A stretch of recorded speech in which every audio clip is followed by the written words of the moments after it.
ผมชื่อจงอูและนี่คือวันแรกของผมที่สถานีวิจัยใต้น้ำไททัน 27 ที่อยู่ลึกลงไปตั้งเกือบ 300 เมตร ใต้มหาสมุทรแปซิฟิก มันฟังดูเท่ใช่ไหม มันก็งานวิศวกรในสถานีวิจัยลับๆใต้น้ำ ฟังดูเหมือนอะไรที่โคตรล้ำอนาคตเลย แต่ความจริงแล้ว ผมก็แค่สมัครงานที่จ่ายเงินดี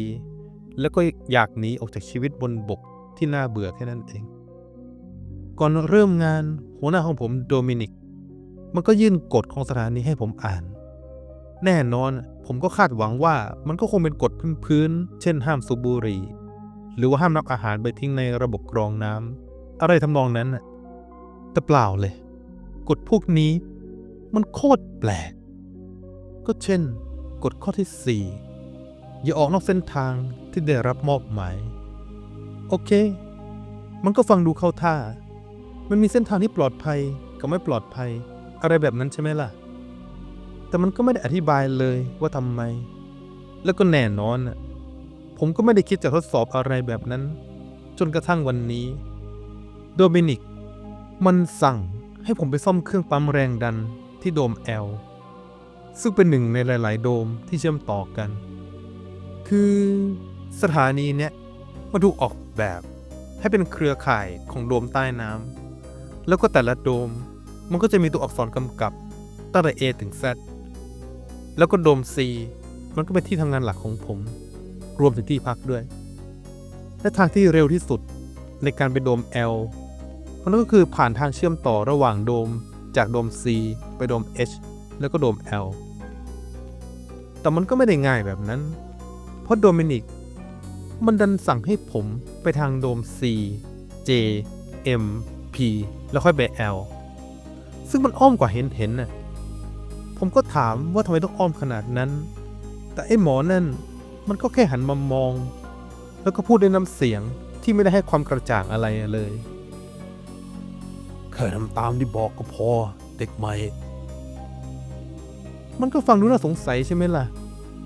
แต่ไอ้ผมมันก็ห้าวไปไงใครมันจะอยากเสียเวลาวนอ้อมผมก็เลยเลือกเส้นทางที่มันสั้นกว่าเพราะอะไรนั่นเหรอก็เพราะผมอยากรีบซ่อมให้เสร็จแล้วกลับไปเล่นเกมมือถือ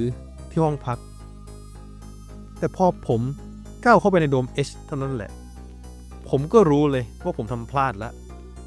คือมันเงียบแบบแปลกๆเงียบแบบไม่ควรจะเป็นไปได้ในสถานีวิจัยที่มีเครื่องจักรทำงานตลอดเวลาคือมันไม่ได้มีฝุ่นไม่ได้มีร่องรอยมันถูกทิ้งร้างหรืออะไรแบบนั้นนะทุกอย่างมันปกติแต่มันมีความรู้สึกบางอย่างที่มันเหมือนมีบางอย่างอยู่ข้างนอกโดมแล้วมันกำลังมองเข้ามา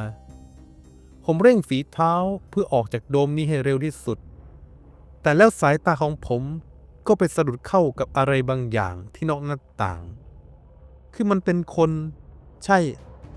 มันเป็นคนที่อยู่ข้างนอกแต่บังเอิญว่าที่นี่มันระดับความลึก300 เมตรไงใต้มหาสมุทรมันอยู่โดยไม่ใส่อุปกรณ์ช่วยหายใจและที่มันดูแย่ที่สุดก็คือผมว่าตอนนี้มันเห็นผมแล้วมีหลายคนอยู่ข้างนอกพวกมันดูสนใจในตัวผมแล้วก็ในจังหวะที่ผมสบสายตากับพวกมันก็เริ่มว่ายน้ำมุ่งตรงมาที่ประตูแอร์ล็อกและอยู่พวกมันก็หายไปจากสายตาของผมและตอนนี้ปัญหาที่ใหญ่ที่สุดของตอนนี้ก็คือถ้าผมจะไปที่โดม L ผมก็ต้องผ่านประตูแอร์ล็อกอันนั้นก่อนผมเดินต่อไปแบบพยายามไม่สนใจสิ่งที่เกิดขึ้นคิดเข้าข้างตัวเองโง่ๆว่ามันคงเป็นแค่ตาฝาดแต่พอผมเดินไปถึงประตูแอร์ล็อกนั้นเสียงดังติ้งของประตูมันก็ดังขึ้นและที่อยู่หลังประตูมันก็คือพวกมันดูเหมือนมนุษย์มันสวมชุดนักวิจัยเหมือนทุกคนปกติยกเว้นเนื้อหนังของพวกมันที่มันดูเหมือนศพที่จมน้ำมาหลายวันพวกมันไม่พยายามจะพูดกับผมเพราะพอมันอ้าปากสิ่งที่ออกมาจากปากมันก็มีเพียงแค่น้ำทะลักออกมาไม่หยุดพวกมันพุ่งเข้ามาหาผมโดยไม่ลังเลผมก็ไม่ลังเลเหมือนกันผมตอบโต้มันด้วยหมัดขวาตรง แต่ที่ผมคาดไม่ถึงก็คือถึงร่างกายของพวกมันจะดูเน่าเละและเหมือนพร้อมจะสลายแต่ความรู้สึกที่มือผมได้รับมันกลับแข็งเหมือนผมชกกำแพงคอนกรีตผมรีบวิ่งสุดชีวิตออกไปจากโดม H เสียงฝีเท้าของพวกมันไล่หลังผมมาเรื่อยๆผมคว้าเก้าอี้ที่ตั้งอยู่ข้างผนังมาล้มขวางทางวิ่งผ่านโต๊ะทำงานที่ผมดันจนล้มละเนระนาดแต่เหมือนพวกมันก็จะไม่ได้สนใจสิ่งกีดขวางเหล่านั้นเลยผมพยายามเร่งฝีเท้าให้เร็วขึ้นแต่จังหวะหนึ่งเท้าผมมันก็ดันไปสะดุดกับขอบประตูส่งผลให้ร่างผมพุ่งกระแทกลงพื้นแม่งเอ้ยรู้สึกถึงแรงกระแทกที่หัวเข่าแต่ก็ไม่มีเวลาคิดอะไรผมรีบยันตัวขึ้นแล้วก็ออกวิ่งอีกครั้งหนึ่งเสียงฝีเท้าของพวกมันยังคงไล่หลังผมมาอย่างกระชั้นชิดแต่ทันทีที่ผมก้าวสู่เขตของโดม L ทุกอย่างมันก็เงียบผมหันกลับไปดูมันไม่มีใครอยู่ตรงนั้นแล้วแต่พื้นทางเดินมันเปียกมันมีรอยเท้าเปียกๆอยู่บนพื้นไอ้นั่นมันยืนยันว่าผมไม่ได้จินตนาการไปเองผมหอบหนักเดินโซเซไปยังจุดที่ต้องซ่อมเครื่องปั๊มแรงดันและทันทีที่ผมไปถึงโดมินิกมันก็อยู่ที่นั่นแล้วมันก็หันหน้ามาหาผมพร้อมพูดน้ำเสียงที่ไม่ได้แปลกใจแม้แต่น้อยแกแหกกฎข้อ4ใช่ไหมไอเด็กใหม่ผมอ้าปากถามว่าไอ้หมอนี่มันรู้ได้ยังไงและเขาก็ตอบว่าก็ดูจากสภาพแกไงกับเวลาที่แกใช้เดินทางมาที่นี่ไม่ต้องเดาก็รู้ว่าแกไปเจอกับพวกมันมาแล้วเจอกับพวกไอ้มนุษย์น้ำโดมินิกตอบเรียบๆเขาหันไปมองเครื่องปั๊มแรงดันที่อยู่ตรงหน้าก่อนถอนหายใจและพวกแกแหกกฎมันเลยทำให้ฉันมีอะไรที่ต้องทำนิดหน่อยแกซ่อมไอ้เครื่องปั๊มนี้ไปก่อนนะพูดจบเขาก็วิ่งหายไปในทางเดินของโดม H ยังไม่รีรอกฎข้อที่ 7อย่าเข้าห้องน้ำหลังเที่ยงคืนเรื่องนี้มันเกิดขึ้นหลังจากที่ผมแหกกฎข้อ 4ไปได้ไม่นานคือตอนนั้นผมโดนโดมินิกด่าจนหูชาแล้วก็โดนบังคับให้ทำงานล่วงเวลาฟรีตั้งหลายวันเป็นการลงโทษแล้วมันก็เกิดขึ้น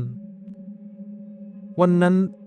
ผมต้องไปตรวจสอบเครื่องสกัดออกซิเจนที่โดม O เพราะดันมีไอ้งั่งบางคนดันทำหลอดทดลองใส่กรดอะไรสักอย่างหล่นหกใส่เครื่องผมก็ซ่อมไปเรื่อยๆกว่าจะซ่อมเสร็จก็ตี 1และสิ่งที่แย่ที่สุดก็คือพอทุกอย่างเริ่มสงบลงรูตูดของผมมันก็เริ่มโวยวายอยากจะปลดปล่อยและตอนนี้ผมก็รู้แล้วว่าไอ้กฎพวกนั้นมันเป็นของจริงแต่ตอนนี้ผมปวดขี้ไงแอบตดไปหน่อยนึงแล้วด้วยผมต้องเลือกระหว่างแหกกฎแล้วอาจจะเจอกับอะไรบางอย่างหรือจะทนจนถึงเช้าแน่นอนมันเป็นการตัดสินใจที่ไม่ยากเลยเพราะตอนนี้ข้าศึกมันมาจอดอยู่หน้าประตูแล้ว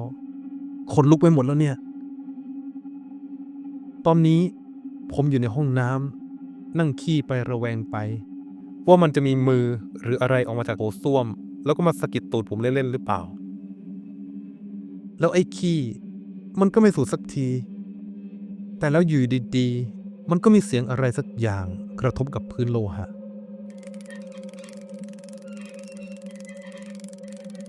มันเหมือนเสียงของขานับพันกำลังเดินเข้ามาแล้วก็ใกล้เข้ามาเรื่อยๆผมจินตนาการถึงกิ้งกือตัวใหญ่กำลังเดินเข้ามาใกล้แล้วมันก็ทำให้ผมสยองคือผมไม่ชอบกิ้งกือไงตอนนี้เสียงมันใกล้เข้ามามากๆยังกับว่ามันอยู่บนเพดานห้องน้ำพูดถึงเพดานผมก็เริ่มร้อนเลยค่อยๆมองขึ้นไปข้างบนแล้วก็โป๊ะเชะคือผมยอมเห็นกิ้งกือเป็นร้อยๆตัวเลื้อยมาตัวผมยังดีกว่าที่จะต้องกลับไปเห็นไอ้สิ่งนั้นอีกทีหนึ่งผมไม่รู้ว่าจะต้องอธิบายยังไงมันก็เหมือนกิ้งกือนั่นแหละเพียงแต่ว่ามันมีกิ้งกือตัวเล็กๆงอกออกมาจากตัวมันเต็มไปหมดแล้วกิ้งกือตัวเล็กๆแต่ละตัวมันก็มีกิ้งกือตัวที่เล็กกว่างอกออกมาอีก แล้วมันก็เป็นอย่างนี้ไปเรื่อยๆไอ้มหากิ้งกือนั่นมันพุ่งมาหาผมโดยไม่ทันตั้งตัวผมสะดุ้งสุดตัวพยายามยันตัวขึ้นมาจากโถส้วมพร้อมกับคว้าไม้ปั๊มส้วมข้างๆมาเป็นอาวุธประจ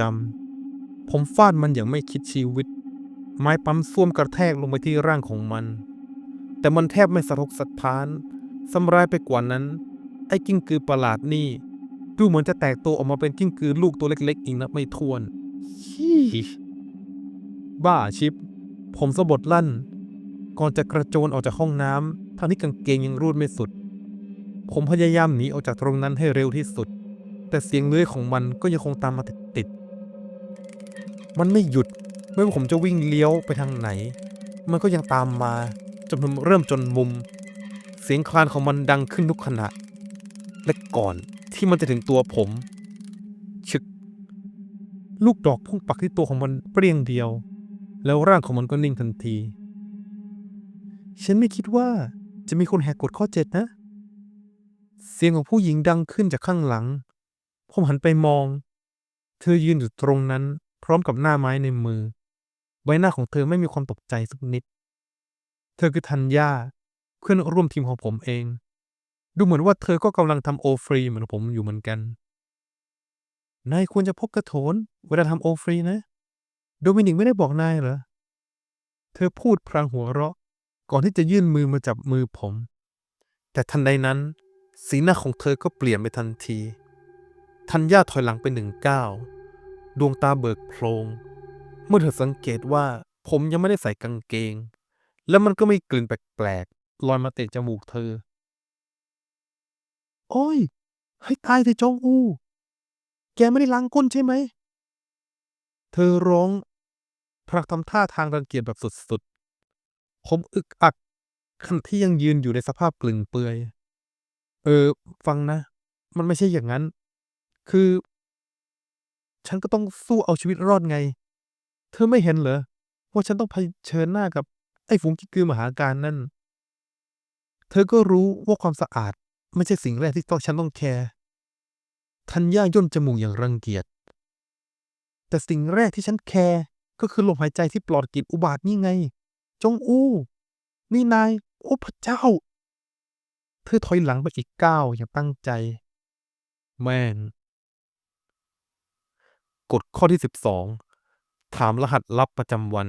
เพื่อให้มั่นใจว่าคนที่คุณกำลังคุยด้วยเป็นคนที่คุณคิดว่าเป็นเขาจริงๆเรื่องนี้มันเกิดขึ้นหลังจากที่ผมอยู่ที่นี่มาสักพักแล้วผมถูกโดมินิกสั่งให้ดูระบบปรับอุณหภูมิที่ห้องวิจัยในโดม X พร้อมๆกับราอูคือปกติผมก็คุยกับทุกคนได้นะก็ต้องขอบคุณธัญญากับเรื่องที่ผมไม่ได้ล้างก้นคราวที่แล้วทุกคนก็เลยเลิกคิดว่าผมเป็นคนขรึมแล้วก็คุยกับผมอย่างสนุกสนานแต่นั่นไม่ใช่กับราหูผมไม่เคยรู้สึกเลยว่าการคุยกับมันเป็นเรื่องง่ายผมพยายามจะคุยกับมันนะนายคิดว่าวันนี้จะเลิกดึกไหมผมถามมันเพื่อพยายามทำให้มันไม่เงียบเกินไปเงียบๆเถอะฉันอยากรีบทำให้เสร็จจะได้รีบกลับไปนอนเขาตอบแม่งเฟรนลี่ชิบหายสักพักเราแยกกันซ่อมคนละที่และพอเขากลับมาผมก็ถามรหัสลับตามกฎแต่เขาทำหน้าเหมือนไม่เข้าใจว่าผมพูดอะไรและหลังจากที่เขาเงียบไปสักพักใหญ่เขาก็ตอบกลับมาเงียบๆเถอะนะฉันอยากจะรีบทำให้มันเสร็จแล้วรีบกลับไปนอนพูดจบเขาก็อมยิ้มผมก็ได้แต่งงแล้วก็สับสนก็เลยถามเขาต่อว่าเอาจริงดิกวนตีนเปล่าวะเงียบๆเถอะนะฉันอยากรีบทำให้มันเสร็จจะได้รีบกลับไปนอนราหูตอบมาเหมือนเขาไม่เข้าใจด้วยซ้ำว่าที่เขาพูดมันหมายถึงอะไรนี่มันเฮี้ยละไม่ว่ามึงจะเป็นตัวอะไรก็ตามแต่กูรู้ละว่ามันไม่ใช่ราหูผมพูดกับมันโดยพยายามทำสีหน้ายิ้มแย้มและค่อยๆถอยหลังออกจากห้องพยายามถอยไปหาไอ้กลุ่มนักวิจัยที่มันอยู่อีกฝั่งหนึ่งของห้องโถงทางเดิน เงียบๆเถอะนะฉันอยากรีบๆทำให้มันเสร็จจะได้รีบกลับไปนอนสิ่งที่อยากให้ผมคิดว่ามันคือราคูตอบกลับมาด้วยรอยยิ้มที่ไม่เป็นธรรมชาติเลยสักนิดผมถอยไปจนถึงประตูกระจกผมเปิดมันออกแล้วก็รีบปิดทันทีและทันทีที่ผมก้าวเท้าออกจากประตูนั่นผมก็รู้เลยว่าไอ้สิ่งที่ดูเหมือนราคูนั้นมันจะเปิดประตูไม่เป็นมันเอาแต่ส่งยิ้มให้ผ่านกระจกเหมือนกำลังรอคอยอะไรบางอย่างและทันทีที่ผมรู้ว่าผมสลัดมันหลุดแล้วผมก็เดินไปหาพวกนักวิจัยแต่ทุกคนกลับดูนิ่งแล้วก็สงบเกินไปกับสถานการณ์ตรงหน้ามิมิกมันหลุดออกมาสินะผมได้ยินใครบางคนกำลังบ่นพึมพำผมหันไปมองพวกเขาพยายามถามว่านี่มันเรื่องบ้าอะไรกันวะแต่มันก็ไม่มีใครบอกอะไรผมเลยพวกนั้นก็แค่ไล่ผมกลับไปแล้วก็ฝากให้ผมกลับไปบอกโดมินิกว่าราฮูจะไม่กลับไปเพราะว่ารหัส 5A ไอ้ 5A นี่มันอะไรวะพวกนั้นไม่บอกอะไรผมมากกว่านั้นแล้วก็แน่นอนว่าผมก็ไม่ยอมผมก็ต้องรู้ให้ได้ว่ามันเกิดอะไรขึ้นต่อให้ต้องใช้กำลังบังคับผมก็ต้องทำให้ไอ้พวกนั้นพูดให้ได้แต่แล้วผมก็เปลี่ยนใจเพราะหนึ่งในพวกนั้นมันชูปืนมาทางผมโอเคการใช้กำลังอาจจะไม่ใช่เรื่องที่ดีไว้ผมกลับไปถึงโดมซีแล้วค่อยลองถามโดมินิกก็ได้และเมื่อผมกลับไปถึงแล้วก็เล่าเรื่องทั้งหมดให้โดมินิกฟังเขาก็ไม่ได้แสดงสีหน้าตกใจเลยสักนิดเดียวก็แค่ถอนหายใจและบ่นพึมพำว่ามันยากนะที่ต้องจ้างวิศวกรที่ถึงต่อให้หายไปก็จะไม่มีใครสงสัยหรือแคร์คำพูดของเขาทำให้ผมรู้สึกขนลุกขึ้นมาทันทีคือมันไม่ได้ปวดขี้นะแต่มันรู้สึกแปลกๆถึงต่อให้หายไปก็ไม่มีใครสงสัยนี่มันรวมถึงตัวผมด้วยหรือเปล่าเนี่ยอย่าคิดมากนะเด็กใหม่โดมินิกพูดขึ้นเหมือนอ่านใจผมออกเขามองมาที่ผมด้วยสายตาที่เหมือนจะปลอบโยนแต่ผมก็ไม่รู้ว่ามันคือการปลอบโยนจริงๆหรือแค่ต้องการให้ผมหุบปากเฉยๆแม่งโคตรน่าเชื่อเลยกฎข้อที่15อย่ามองเข้าไปในหลุมใกล้ๆกับโดม F ผมเคยได้ยินธัญญาเล่าให้ฟังว่าไอ้กฎข้อนี้มันเพิ่งเพิ่มเข้ามาหลังจากที่ทีมวิจัยเริ่มสำรวจโพรงใต้น้ำมาสักพักหนึ่งธัญญายังเล่าให้ฟังว่าเมื่อก่อน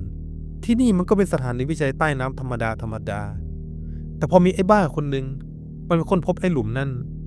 มันก็เริ่มมีนักวิจัยกลุ่มใหม่ถูกส่งเข้ามาเรื่อยๆแล้วรู้ตัวอีกทีที่นี่มันก็เต็มไปด้วยไอ้คนพวกนี้ไปแล้วธัญญายังบอกอีกว่าไม่ต้องมีไอ้กฎพวกนี้หรอกต่อให้ไม่มีมันก็ไม่มีทางที่จะมีใครมองเข้าไปหรือเข้าไปเฉียดใกล้ไอ้หลุมสยองนั่นเธอเคยเข้าไปเฉียดมันครั้งหนึ่งแล้วก็เหมือนมันรับรู้ว่าเธอเข้าไปใกล้และทันทีที่มันรับรู้ทุกสิ่งที่เธอกลัวมันก็แล่นเข้ามาในหัวเธอเห็นภาพสยองหลากหลายและมันทำให้เธอคลื่นไส้จนแทบจะล้มลงตรงนั้นผมได้ยินเรื่องนี้มาแล้วก็บอกตรงๆว่าก็คงไม่มีความคิดที่จะไปเฉียดเข้าใกล้ไอ้หลุมบ้านั่นแล้วก็ขอบคุณไอ้คุณโดมินิกที่มันมอบหมายงานให้ผมไปที่นั่นกับวลาดเพื่อที่จะตามหาเพื่อนร่วมทีมที่ขาดการติดต่อไปแถวๆนั้นวลาดมันเป็นคนที่ไม่เคยถอดแว่นดำเลยแต่นี่มันใต้น้ำนะเฮ้ยแสงแดดแทบจะหล่นมาไม่ถึงพื้นคือมันจะเท่ไปไหนวะการแต่งตัวของมันก็เนียบมากถ้าไม่บอกก็คงคิดว่ามันเป็นผู้บริหารมากกว่าวิศวกรและเมื่อเราสองคนเริ่มเดินเข้าไปใกล้ไอ้หลุมนั่นผมก็เริ่มเข้าใจในสิ่งที่ธัญญาเล่าให้ฟังคือมันมีภาพคนถูกทรมานทารุณแบบต่างๆและภาพมันก็ชัดขึ้นเรื่อยๆทุกก้าวที่เราเดินเข้าไปใกล้ไอ้หลุมนั่นผมพ่นของเก่าลงพื้นเพราะสิ่งที่เห็นและสิ่งที่ทำให้แปลกคือลำไส้ของผมมันบีบตัวเหมือนมันจะคายตัวเองออกมาให้หมดผมมองวลาดเขายังยืนนิ่งแทบไม่สะทกสะท้านอะไรเลยคือมันไม่ต้องเท่ตลอดเวลาก็ได้ไหมเอาล่ะ เข้าเรื่องพวกเราเดินเข้าไปใกล้หลุมขึ้นเรื่อยๆและเมื่อเราเดินเข้าไปใกล้จุดที่เพื่อนร่วมทีมของเราขาดการติดต่อผมก็เห็นพวกเขาอยู่ตรงนั้นเพื่อนร่วมทีมของผม2 คนพวกมันกำลังจ้องออกไปนอกหน้าต่างนิ่งๆมันถูกสะกดให้มองวลาดกระซิบกับผมเบาๆก้มหน้าลงไว้อย่าเงยหน้าขึ้นเพราะว่าพวกมันจะทำทุกวิธีที่จะทำให้นายหรือฉันมองลงไปที่หลุมนั่นและถ้าพวกเราทั้ง2 คนมองไปที่หลุมนั่นก็เกมโอเวอร์ไอ้ผมก็ไม่ค่อยเชื่อมันจะอะไรกันนักหนากับไอ้หลุมนั่นแต่เอาเหอะผมก็เล่นตามน้ำไปก่อนเฮ้ พวกนายฉันเพิ่งรู้ว่าพวกนายก็ได้รับมอบหมายมาให้ตรวจที่นี่ด้วยเสียงหนึ่งของเพื่อนร่วมทีมของเราพูดมาโดยไม่หันมองกลับมานายต้องดูมันด้วยตาของตัวเองมันสวยมากอีกคนหนึ่งพูดขึ้นไม่หรอกขอบคุณวลาดตอบเสียงเย็นแล้วแกล่ะเด็กใหม่แกคงจะไม่บอกว่าแกไม่อยากรู้นะว่ามันมีอะไรอยู่ในหลุมเอานะก็ใช่ว่าแกไม่เคยแหกกฎแต่แกก็รอดมาได้ทุกครั้งนี่ไงอีกคนหนึ่งพูดขึ้นวลาดถอนหายใจเหมือนรำคาญ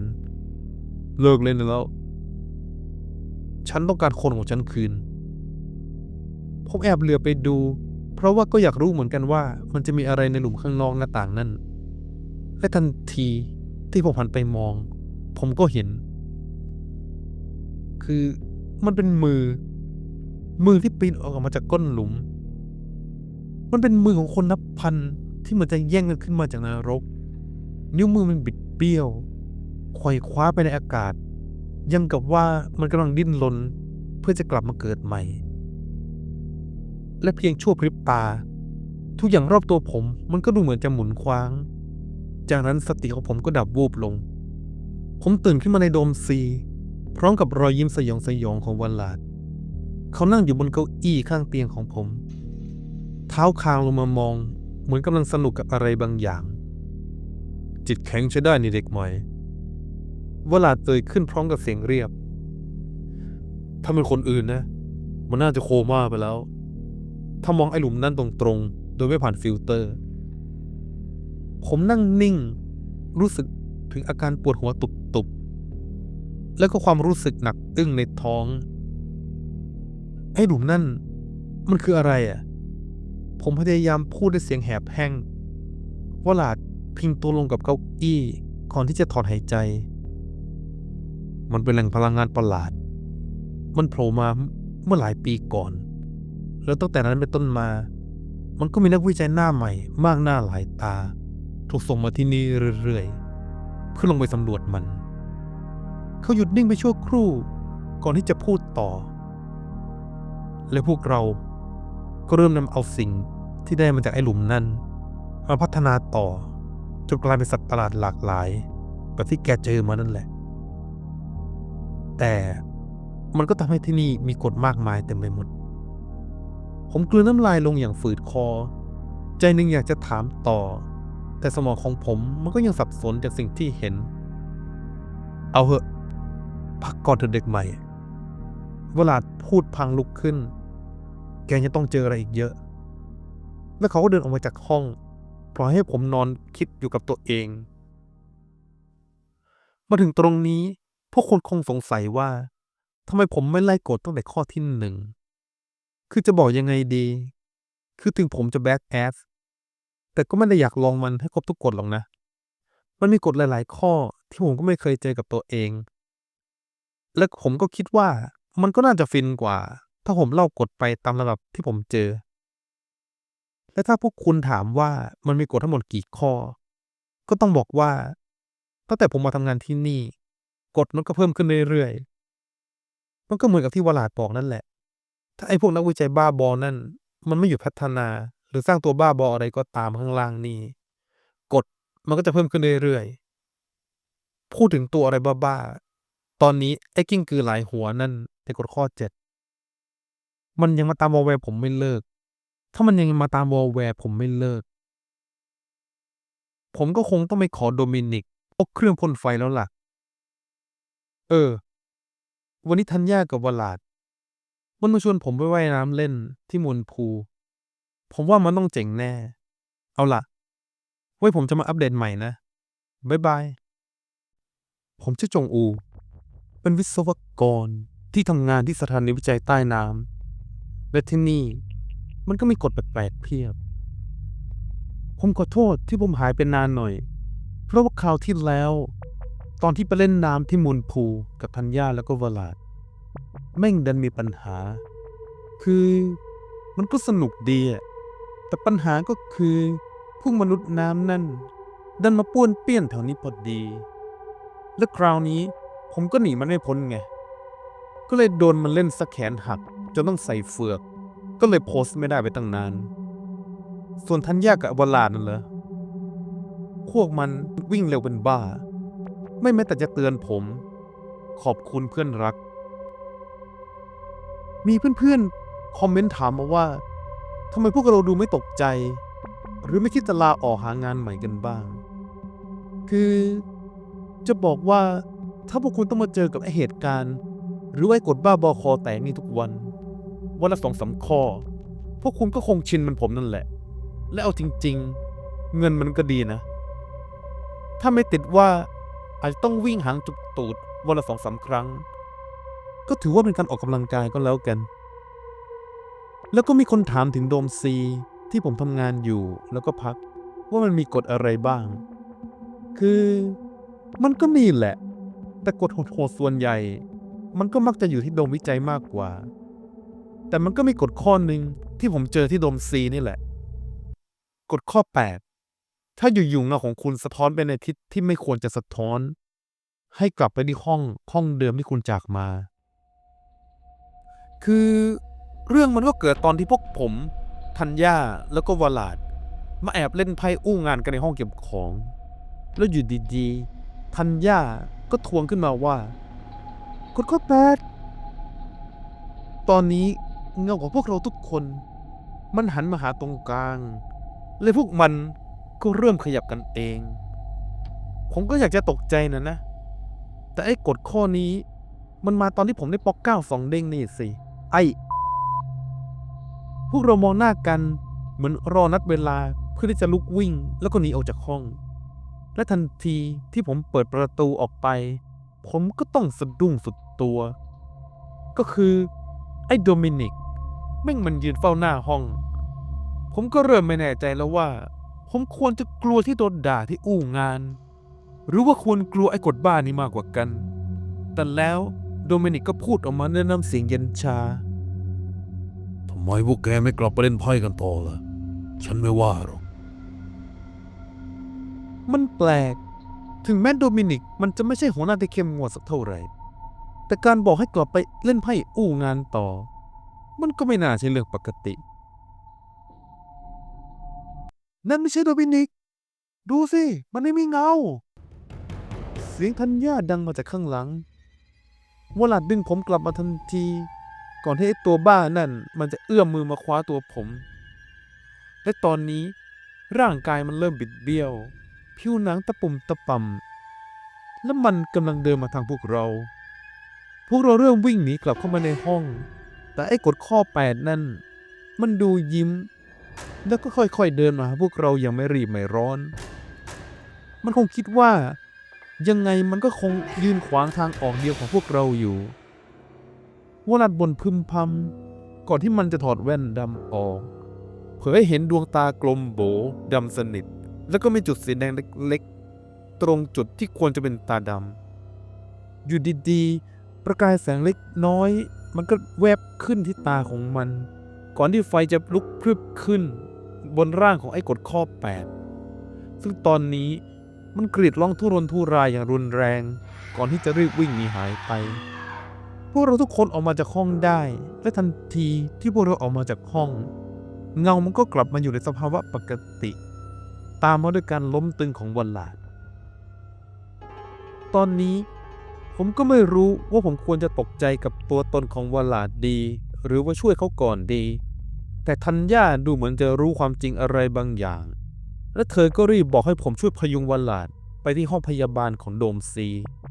แ และธัญญามันก็ยังย้ำว่าอย่าเพิ่งสงสัยให้พาวลาดออกไปห้องพยาบาลก่อน ตอนนี้ร่างวลาดอ่อนปวกเปียกคือไม่ใช่เชิงเปรียบเทียบนะ แต่ความรู้สึกตอนจับตัวมันเหมือนจิ้มสไลม์และก็ตามอย่างที่ผมคาดไม่มีใครยอมบอกผมว่าไอ้วลาดมันเป็นตัวอะไรกันแน่ แต่ผมว่ามันอาจจะเกี่ยวกับไอ้หลุมในข้อ 15 นะกฎข้อที่ 18 ถ้ามีเสียงเรียกจากข้างนอกห้องตอนกลางคืนมันไม่มีอยู่จริงแล้วก็ไม่ต้องสนใจมันคือจริงๆผมก็เจอกฎข้อนี้บ่อยนะแต่ที่ไม่เล่าไม่ใช่เพราะมันไม่น่าสนใจแต่มันมักจะมาตอนที่ผมนอนแล้วผมก็ง่วงไงก็เลยนอนต่อเรื่องบางเรื่อง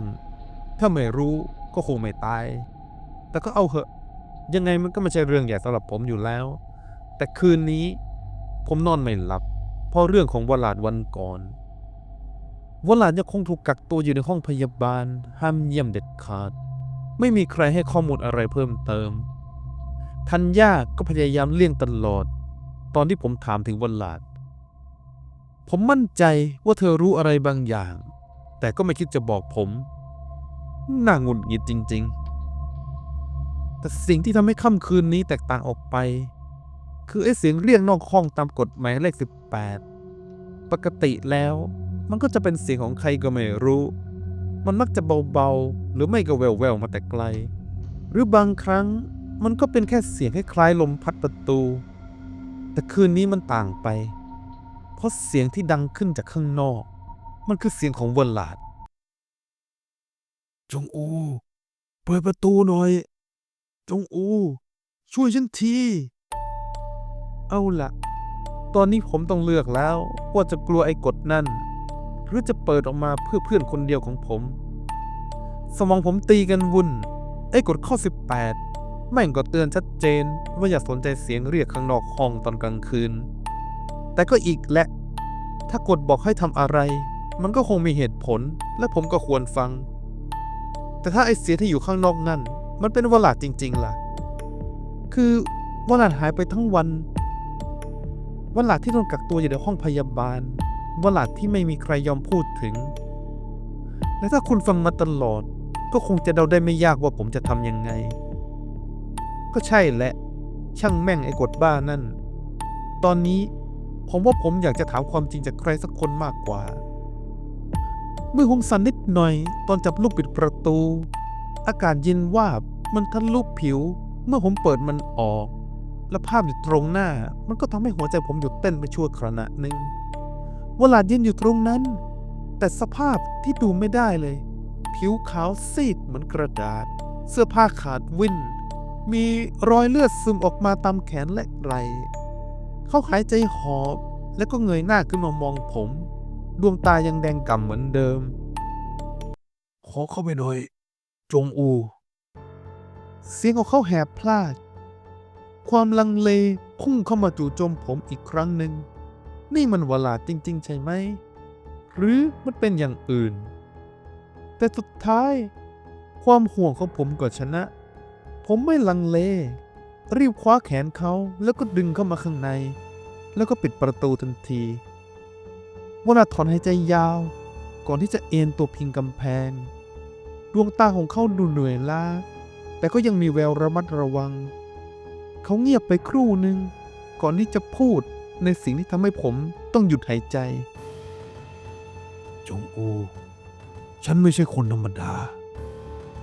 ผมขมวดคิ้วยังไม่เข้าใจทันทีแต่ก็คงคิดว่ามันก็คงไม่ใช่คนธรรมดาจริงๆแหละกฎข้อ 18มันไม่ได้มีไว้เพื่อปกป้องพวกนายแต่มันถูกสร้างขึ้นเพื่อป้องกันไม่ให้สัตว์ทดลองที่หลบหนีออกจากพื้นที่กักกันมาซ่อนตัวมันเป็นมาตรการควบคุมมากกว่าการป้องกัน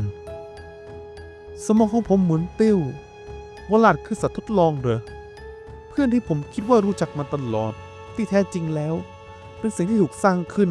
และกักขังไว้ในสถานีแห่งนี้เหรอผมรู้สึกหนาวเย็นขึ้นมาทันทีความจริงทั้งหมดที่ผมเคยเชื่อมันกำลังพังทลาย ฉันแหกกฎและฉันใช้พลังต่อหน้านะแก วลาดพูดต่อดวงตาของเขาหม่นลง ฉันควรจะถูกกำจัดไปแล้วแต่ฉันหนีทันพวกมันจะลงโทษฉันและถ้าฉันไม่หนีให้เร็วพอฉันจะถูกโยนลงไปในหลุมไอ้กฎข้อ15นั่นกฎข้อ15ไอ้หลุมนั่นไม่มีใครเคยกลับขึ้นมาได้ ใจผมหล่นวูบผมอ้าปากจะพูดอะไรบางอย่าง แต่กลับกลืนคำพูดนั้นลงไปวลันมองตรงมาที่ผมเหมือนรู้ว่าผมจะคิดอะไร ไม่ต้องช่วยอะไรฉันมากฉันแค่ต้องการที่ซ่อนที่นี่พอ น้ำเสียงของเขาอ่อนลง ฉันต้องการเวลาถ้าฉันฟื้นตัวแล้วก็ฟื้นพลังเมื่อไหร่ฉันจะหาทางหนีเอาไว้เองแกไม่ต้องเสี่ยงเพื่อฉันหรอก ผมกำมือแน่น ยังมีอีกหลายอย่างที่ผมอยากถาม แต่ว่าตอนนี้ผมทำได้แค่พยักหน้า และแม้ว่าภายในจะเต็มใจและก็เต็มไปด้วยคำถาม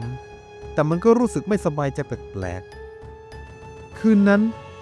ผมก็ยังคงไม่สบายใจกับเรื่องที่วลาดมันบอก แต่ความเหนื่อยจากทุกอย่างที่เกิดขึ้น มันก็ต้องให้ผมเผลอหลับไปจนได้ และเช้าวันต่อมาวลาดมันก็ยังซ่อนตัวอยู่ในห้องของผมพยายามทำตัวให้มันไม่น่าสงสัย เดินไปทำงานตามปกติ และพยายามทำตัวเหมือนมันไม่มีอะไรเกิดขึ้น แต่เมื่อผมกลับออกมาถึงห้องตอนเย็นวลาดมันก็หายไปแล้ว ผมสำรวจทุกซอกทุกมุมเผื่อว่ามันแค่ย้ายที่ซ่อน ไม่ว่าจะเป็นใต้เตียงตู้เสื้อผ้า หรือแม้แต่ช่องระบายอากาศ เขาก็ไม่อยู่และมันก็ไม่มีร่องรอยอะไรเลยธัญญาก็ยังคงปิดปากเงียบเหมือนเดิม และแปลกกว่านั้น วันนี้ทั้งวันเธอดูเหมือนพยายามจะหลบหน้าผม ทุกครั้งที่ผมพยายามเข้าไปคุย เธอก็จะเดินหนีหรือไม่ก็ทำท่ายุ่งเหมือนยุ่งอะไรสักอย่าง มันต้องมีบางอย่างไม่ถูกต้องแน่ๆและผมต้องรู้ให้ได้ว่ามันคืออะไรกฎข้อที่12ห้ามไปยุ่งกับห้องทดลองของนักวิจัย ผมก็ไม่รู้เหมือนกันว่ามันเกิดอะไรขึ้น แต่ทั้งธัญญาโดมินิกทุกคนก็ดูวุ่นวายกันไปหมด ทุกคนเดินกันเพ่นพ่านเหมือนมันมีอะไรเร่งด่วน แต่ก็ไม่มีใครยอมบอกอะไรผมเลย แล้วธัญญาก็ทำสิ่งที่ผมแปลกที่สุดในรอบหลายวันเธอเดินผ่านผมแล้วก็แอบส่งกระดาษโน้ตให้แบบลับๆผมกางออกมันมีเพียงข้อความสั้นๆห้ามแหกกฎข้อที่22เด็ดขาดคือไอ้คำว่าเด็ดขาดมันถูกขีดเส้นใต้ซ้ำๆเหมือนมันต้องการให้ผมเข้าใจว่ามันสำคัญมากแค่ไหนแต่ยังไม่ทันที่ผมจะตีความอะไรต่อโดมินิกมันก็เดินมาหาผมแล้วก็บอกว่าไปที่ห้องทดลองของนักวิจัยกับฉันจงอู ผมชะงักพยายามจะท้วงว่าแต่มันแหกกฎข้อที่22นี่ครับแต่โดมินิกหันกลับมาแล้วก็พูดด้วยเสียงเรียบ ไม่เป็นไรวันนี้พิเศษ ผมรู้สึกว่ามันแปลกขึ้นทุกที ทุกอย่างรอบตัวมันดูไม่ปกติ และผมก็ไม่รู้ว่าผมกำลังเดินเข้าไปสู่เรื่องบ้าบออะไรกันแน่ แต่สัญชาตญาณของผมมันบอกให้ผมระวังตัวกว่านี้ และนั่นแหละ ผมเลยต้องรีบมาเล่าให้พวกคุณฟังสักก่อน เผื่อว่าถ้ามันมีอะไรเกิดขึ้น ผมก็ยังคงพอจะมีคนรู้ว่ามันจะมีอะไรเกิดขึ้นกับผม และถ้าผมมีอะไรมาอัปเดตอีก ผมจะรีบบอกพวกคุณแน่นอน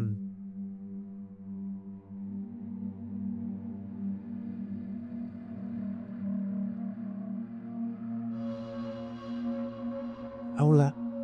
ผมว่านี่มันจะเป็นครั้งสุดท้ายที่ผมจะมาอัปเดตเรื่องพวกนี้แล้ว ครั้งก่อนผมหยุดไว้ตอนที่โดมินิกมันสั่งผมให้ไปห้องทดลองของนักวิจัยกับเขา ผมพยายามถ่วงเวลาโดยอ้างว่าจะไปหาธัญญาก่อน แต่โดมินิกมันก็ไม่ยอม บอกเพียงว่าผมต้องไปเดี๋ยวนี้ แล้วก็ไม่มีข้อโต้แย้ง วันนี้สถานีมันดูเงียบผิดปกติบรรยากาศมันแปลกชอบกลทุกคนดูยุ่งเหยิง แต่มันเป็นความวุ่นวายที่ไม่มีเสียง ไม่มีใครพูด ไม่มีใครบอกผมว่ามันเกิดบ้าอะไรขึ้น และที่แย่กว่านั้น โดมินิกมันก็ไม่ยอมบอกผมว่าต้องไปที่ห้องทดลองทำไม เมื่อเราไปถึงหน้าห้องทดลองของนักวิจัย ทันทีที่ประตูเปิดออก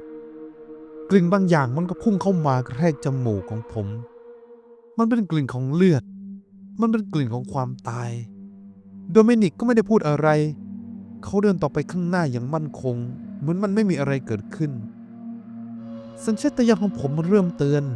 ผมรู้สึกไม่ปลอดภัยขึ้นทันที ผมเริ่มคิด ผมควรจะทำอะไรสักอย่างไหม ควรจะตีหัวไอ้โดมินิกแล้วก็หนีออกไปเลยดีหรือเปล่า หรือผมควรจะรอดูว่ามันเกิดบ้าอะไรขึ้นก่อน แต่ในขณะที่ผมกำลังลังเล เสียงของโดมินิกมันก็ดังขึ้นอย่างเรียบนิ่ง มาถึงแล้ว สายตาของผมจับจ้องไปที่เตียงผ่าตัดกลางห้อง หัวใจของผมมันหยุดเต้นไปชั่วขณะ ผมเห็นวลาดถูกมัดมือมัดขาอยู่บนนั้น สภาพของมันปางตาย ผิวสีซีดเผือด เลือดซึมออกมาตามบาดแผลทั่วตัว และดวงตาของเขา ไม่สิ ต้องบอกว่าที่จะเคยมีดวงตา มันหายไปโดยเส้นเชิง มันเป็นผิวเรียบทำไมเหมือนมันไม่มีดวงตาตั้งแต่แรก โดมินิกหันมาหาผมก่อนที่จะพูดด้วยน้ำเสียงราบเรียบ แต่ฟังดูน่าหนักอึ้งอย่างประหลาด นี่คือโทษของการทำผิดกฎ นายคิดว่าคนที่ทำผิดกฎควรจะโดนลงโทษยังไงดี ผมอึ้งจนพูดไม่ออก สมองประมวลผลไม่ทัน สิ่งที่อยู่ตรงหน้า มันดูมากเกินไปสำหรับผม ผมไม่รู้จะตอบมันยังไง แต่โดมินิกมันก็กระตุกยิ้มเล็กๆ ก่อนที่จะเอียงศีรษะเล็กน้อย แล้วก็พูดต่ออย่างเยือกเย็น ไม่มีคำตอบสินะ ไม่เป็นไร ว่าแต่แกคิดว่า ไอ้คนที่ช่วยคนที่ทำผิด มันควรจะได้รับโทษยังไงดี ทันใดนั้น ผมรู้สึกถึงอะไรบางอย่างที่เย็นเยียบเกาะกลุ่มร่างกาย แน่นอนมันไม่ใช่มือของไอ้โดมินิก แต่มันเป็นเงาของมัน เงาของโดมินิกกำลังยื่นออกมาจากพื้น แล้วก็จับผมตรึงไว้ ผมขยับได้ทั้งที่ร่างกายผมยังเป็นอิสระ โดมินิกยิ้มกว้าง มันเป็นรอยยิ้มที่ผมไม่เคยเห็นมาก่อน รอยยิ้มที่เต็มไปด้วยความสะใจปนโหดร้าย ฉันหมั่นไส้แกมาตั้งแต่ตอนไอ้มนุษย์น้ำบ้านั้นแล้ว และแล้วโอกาสนี้ก็มาถึง เขาตบมือเบาๆ และประตูอีกบานหนึ่งก็เปิดออก นักวิทยาศาสตร์ใส่ชุดกาวสีขาวหลายคนเดินเข้ามา สีหน้าของพวกเขาเย็นชาไร้อารมณ์ มาเร็ว ฉันมีตัวทดลองใหม่มาให้ โดมินิกพูดพลางมองผมด้วยสายตาเย้ยหยัน ผมพยายามดิ้นหนีแต่ก็ไม่มีอะไรที่ขยับได้ในตัวผม เงามันเกาะติดตัวผมราวกับเป็นโซ่ล่องหน ก่อนที่ผมจะทันทำอะไร พวกนักวิทยาศาสตร์มันก็หิ้วร่างผม แล้วก็ลากเข้าไปในความมืด ประตูปิดลงและผมก็ถูกโยนเข้าไปในคุกที่เย็นเยียบ และสิ่งสุดท้ายที่ผมได้ยินก็คือเสียงหัวเราะเบาๆของโดมินิกก่อนที่มันจะค่อยๆเลือนหายไป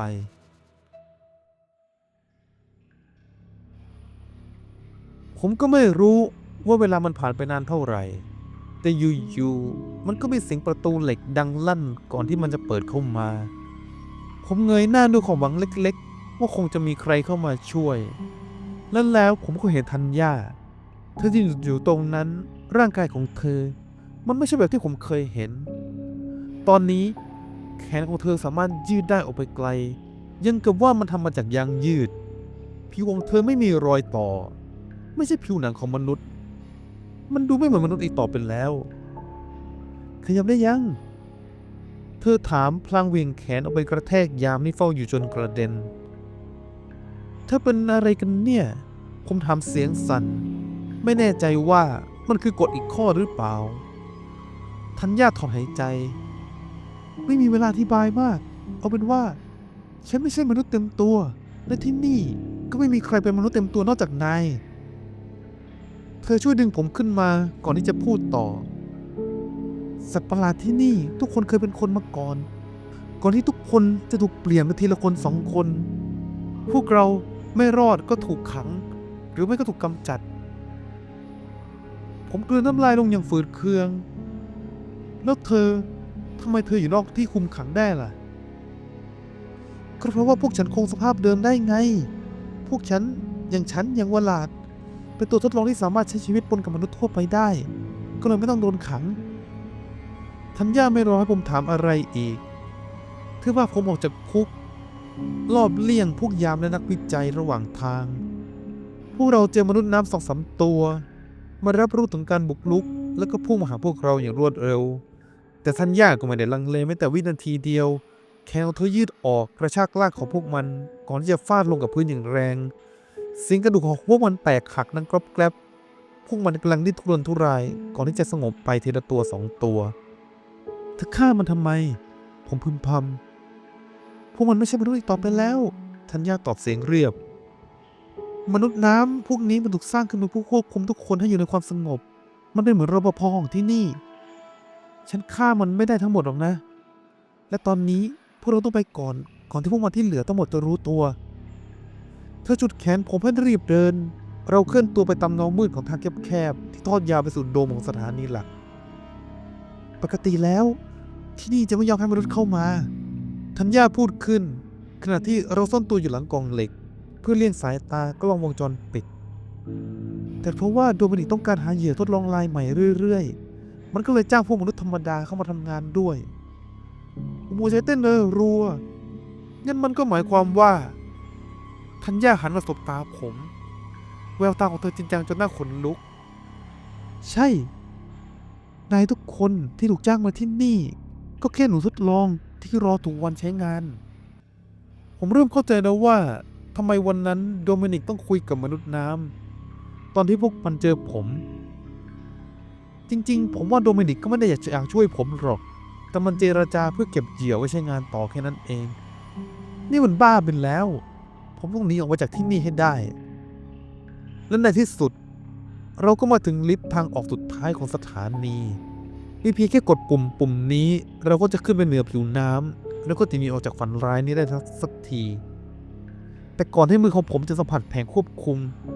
เสียงหนึ่งก็ดังขึ้นมาจากข้างหลังดูสิว่าเราเจอใคร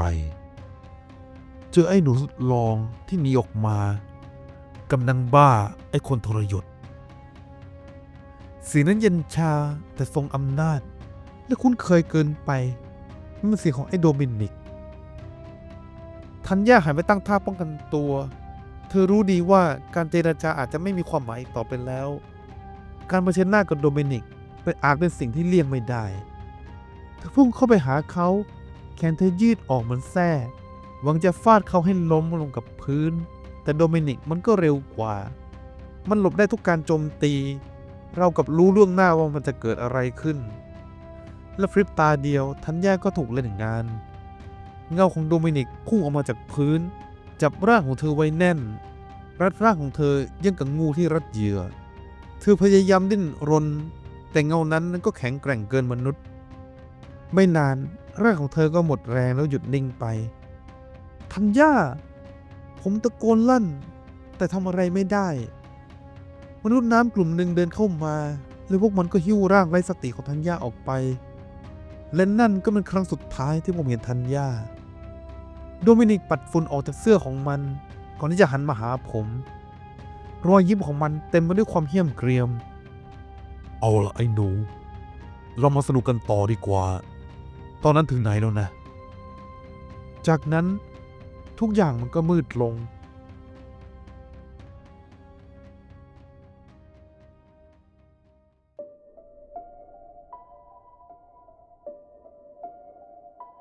ผมรู้สึกตัวอีกทีก็พบว่าตัวเองอยู่ในห้องทดลอง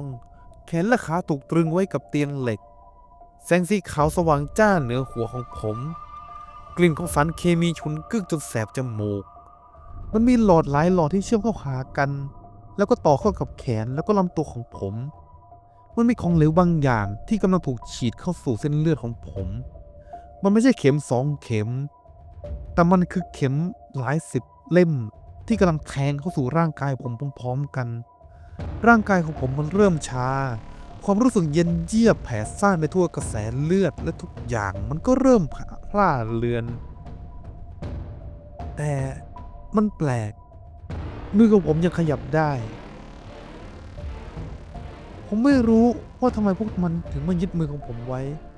แต่ผมก็ไม่มีเวลามาคิดเรื่องพวกนั้น ผมเริ่มพิมพ์ทุกอย่างลงไป แล้วก็หวังว่าถ้ามีใครสักคนได้อ่านข้อความนี้ พวกเขาจะรู้ว่ามันเกิดบ้าอะไรขึ้นที่นี่ และตอนนี้ผมว่าผมเห็นร่างตัวเองไม่ค่อยชัดแล้วมือของผมมันโปร่งแสงเหมือนแมงกะพรุนเส้นเลือดภายในค่อยๆเลือนหาย มันเหลือแค่รูปร่างมัวๆที่เทียบจะไม่ใช่มนุษย์อีกต่อไป ผมเริ่มพิมพ์ผิดๆถูกๆนิ้วของผมมันไม่ตอบสนองดีเหมือนเมื่อก่อน ทุกอย่างมันกำลังพร่ามัว แต่ผมต้องรีบพิมพ์ สถานีวิจัยใต้ทะเลไททัน 27 มันอยู่ที่